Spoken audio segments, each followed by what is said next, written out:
Hello and welcome to my channel. My name is Alex, as usual, and this is my next project, as you can probably guess. I found this year and a half, 2 years ago, something like that. It was dumped in a lay-by in a hedge, and I thought, yeah, why not?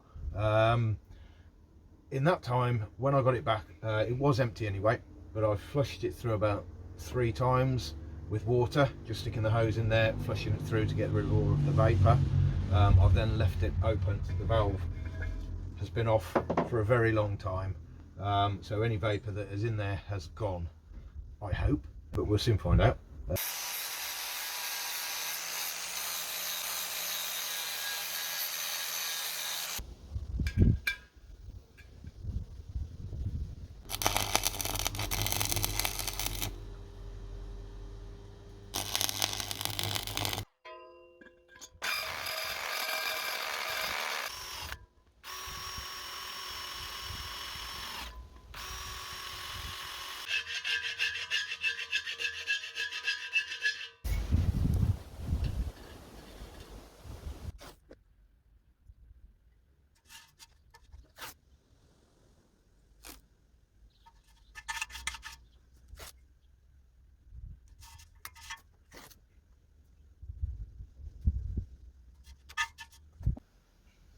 The lettering really helped out measuring the door, so that's all nice and square. I've measured it from top to bottom, from side to side.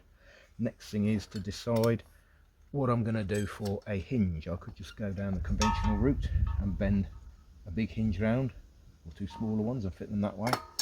But I like it to be a bit different, so I'm going to have a bit of a head scratch and come back to you in a minute with that one.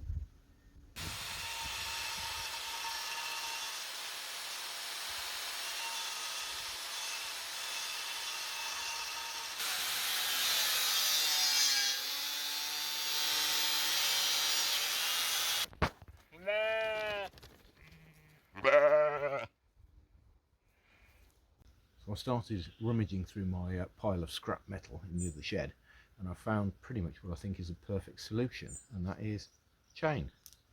So I'm aiming to weld this on and hopefully make a chain hinge. Should look good.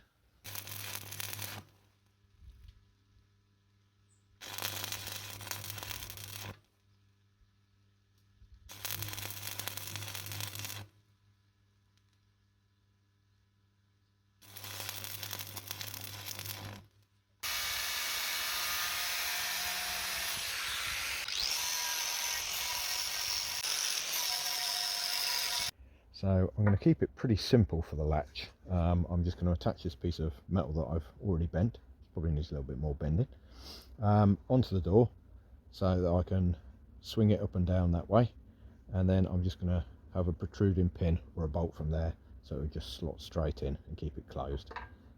So better get drilling.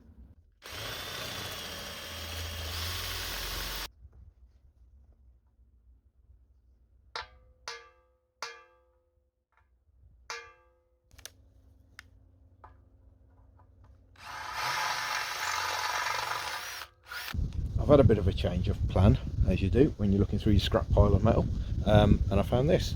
Don't know where it's come from, but I thought if I cut it off about there, welded the bottom bit to there, it should be quite a nice little latch rest. As you can see, I've had yet another change of mind, and here's where we're at the moment. I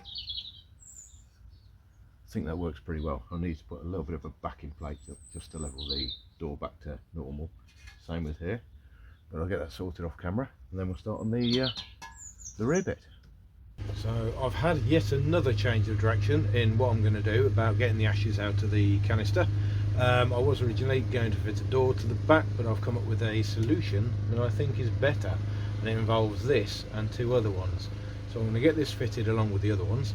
Then I'll show you what I've got planned for that, and also I've ordered a grill for it as well, so hopefully that will come at some point soon. We can get that fitted up, then maybe we can actually get it all finished off and get it fired up. So I've just been out in the carry to pick up some camping gear that I've seen on Facebook Marketplace. Myself and the wife are doing a little bit of a camping trip to Wales, all going well, in October, warned her it's going to be rainy and it's going to be cold, when I noticed that some brain dead morons have dumped these. It's nitrous oxide canisters, and then part of me thought, hang on a minute, can I clean up the environment and use them at the same time? And I think I can, so I'm going to go out and grab them with gloves on, obviously, and I'll let you see what I've done with them. So it's now time to reveal the method in my madness, and also what I'm going to do with some nitrous oxide canisters. Pain relief's a potential, but I don't think that's really for me. I don't want to end up giggling like a schoolgirl, do I? Right, so to get the ashes out, the bottom has now been cut off, and that then bolts to the main body.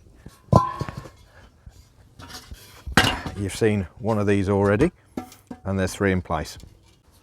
So I started out by testing the valves on them to make sure there's nothing in. Then I just basically unbolted the nozzle there.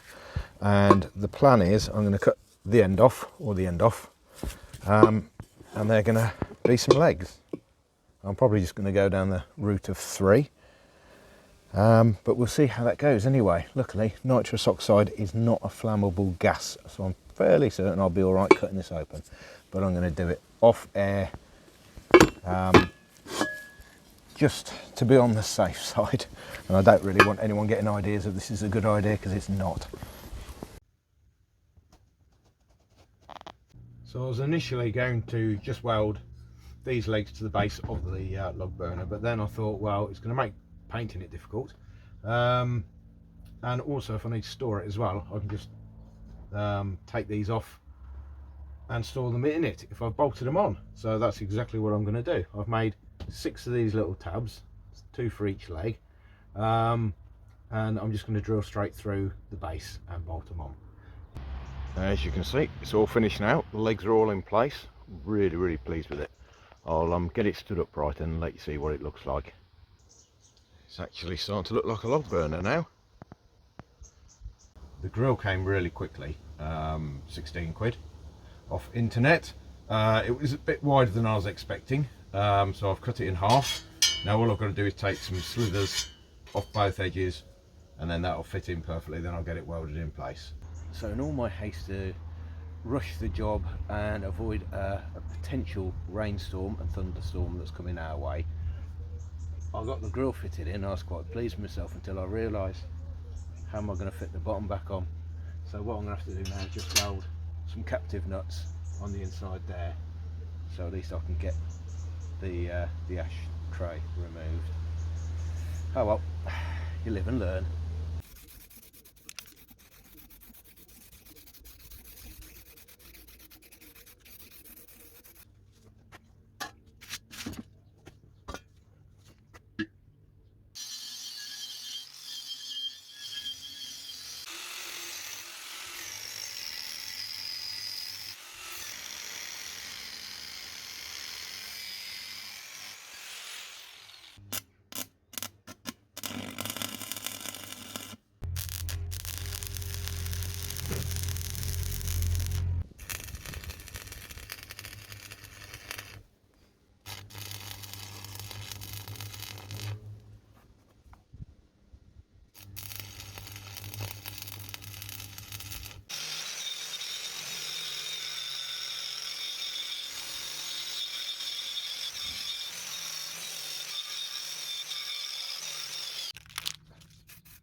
Hope you liked this video. If you did, give us a thumbs up and leave us a comment. Thanks for watching. I'll catch you on the next one.